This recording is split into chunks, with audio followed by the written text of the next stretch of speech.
नमस्कार दोस्तों, आपका अपने YouTube चैनल पर स्वागत है।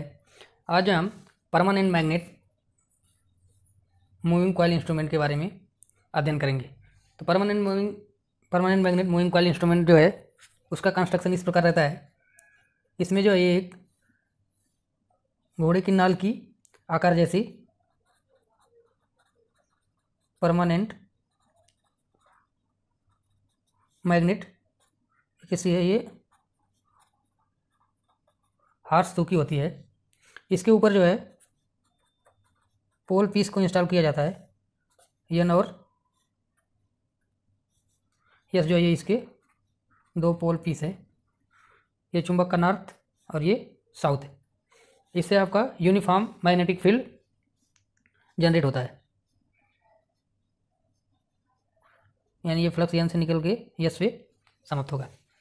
और इसमें एक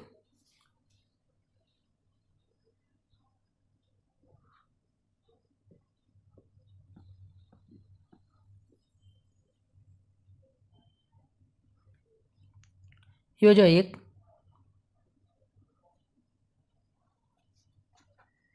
ये कॉइल है, और ये जो कॉइल है आपका रेक्टेंगुलर होता है। और इसको जो है हम एल्यूमिनियम फार्मर पर लगाकर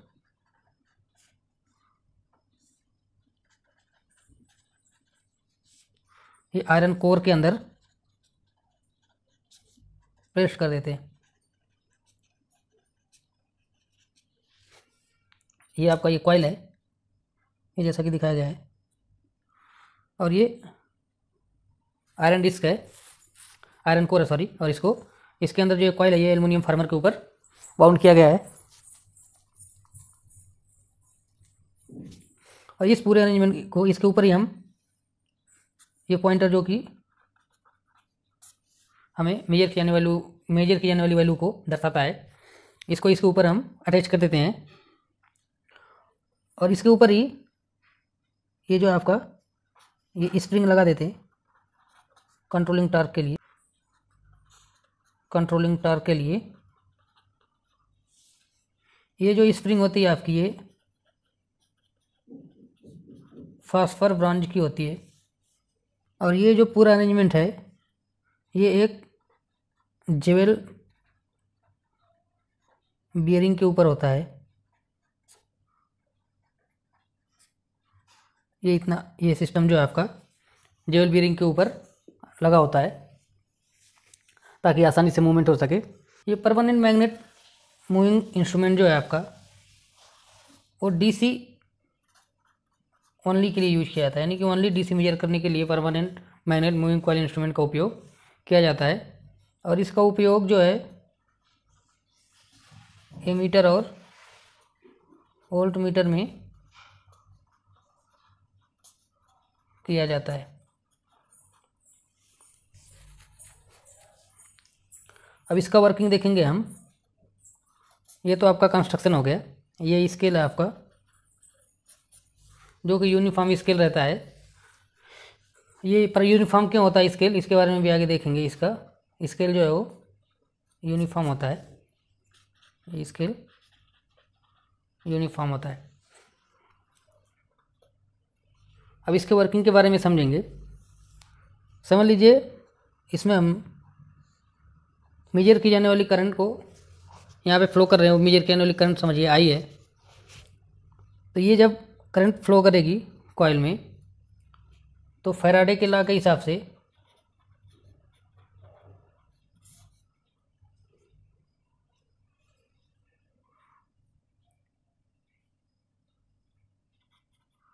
when current carrying conductor placed in uniform magnetic field, a mechanical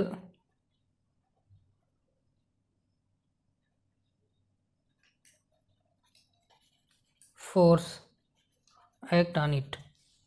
मतलब जब भी कोई करंट कैरिंग कंडक्टर जैसा कि ये कॉइल है, इसमें जैसे हमने करंट फ्लो किया तो ये आपका एक करंट कैरिंग कंडक्टर हो गया।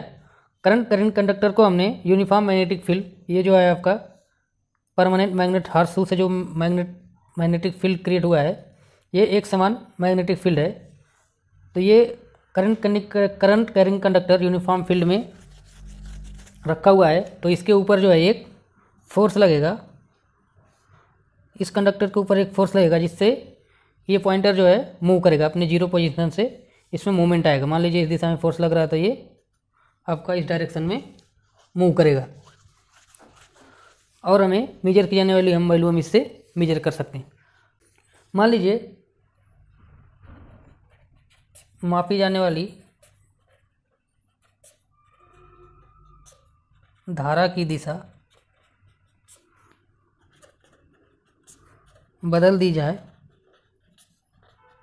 तो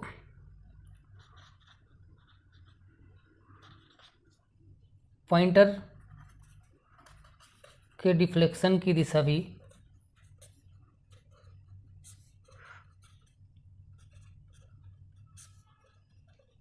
बदल जाएगी। जैसा कि मान लीजिए हमने इस डायरेक्शन से करंट इसमें फ्लो कराया था और फोर्स इस डायरेक्शन में लग रहा था, पॉइंटर क्लॉकवाइज डायरेक्शन में मूव कर रहा था। लेकिन अगर हमने ये धारा यहाँ से न फ्लो करा के इस डायरेक्शन में फ्लो कर दी तो इस पर लगने वाला फोर्स जो है ये इस डायरेक्शन में लगेगा और पॉइंटर जो है बिलो जीरो की तरफ मूवमेंट करेगा।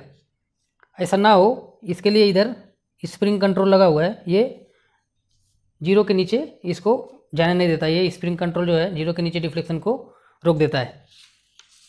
और मान लीजिए अब हमने धारा इस दिशा में फ्लो की तो करंट का डायरेक्शन रिवर्स होने से फोर्स भी पॉइंटर पर रिवर्स हो जाएगा। इसकी वजह से परमानेंट मैग्नेट जो है मूविंग कॉइल इंस्ट्रूमेंट सिर्फ डीसी मेजर करने के लिए ही उपयोग किया जाता है, क्योंकि एसी सप्लाई जो है आपका वो कंटिन्यू अपना दिशा बदलता रहता है। तो इसलिए ये परमानेंट मूविंग कॉइल इंस्ट्रूमेंट सिर्फ डीसी मेजर करने के लिए उपयोग किया जाता है, एसी मेजर करने के लिए इसका उपयोग नहीं किया जाता।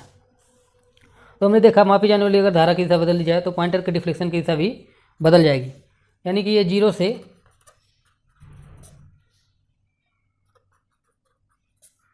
नीचे की तरफ डिफ्लेक्शन करेगा,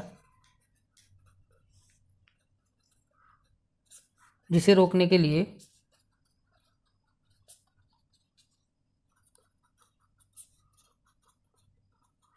स्प्रिंग का उपयोग होता है।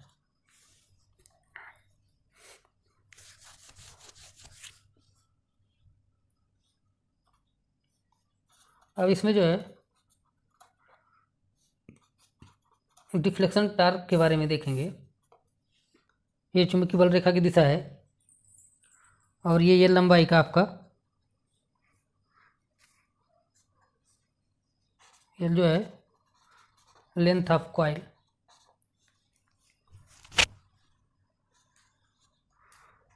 और इसमें मान लीजिए बी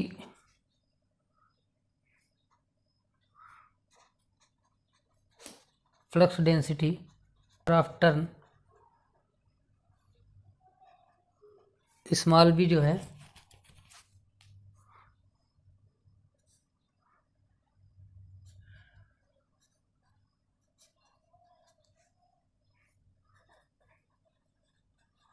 विड्थ ऑफ कॉइल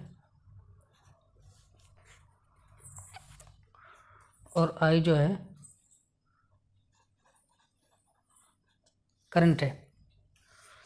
तो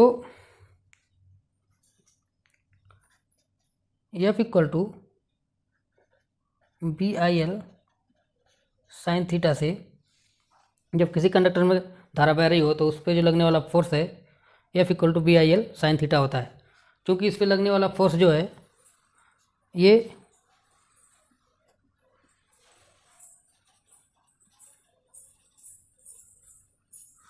फील्ड के लंबवत होता है, यानी कि theta equal to 90 degree sine 90 equal to 1, यानी कि एफ इक्वल टू यहाँ पे हो जाएगा आपका बी आई एल।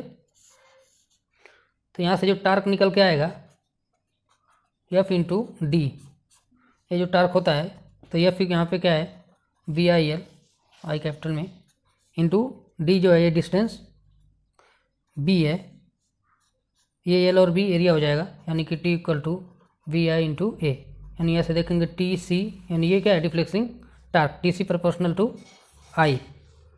और इसमें जो हमने स्प्रिंग कंट्रोल, यहाँ पे जो हमने स्प्रिंग कंट्रोलिंग टार्क के लिए स्प्रिंग कंट्रोल का उपयोग किया है, इसके लिए ये आपका deflecting torque T C proportional to theta, T C equal to T D से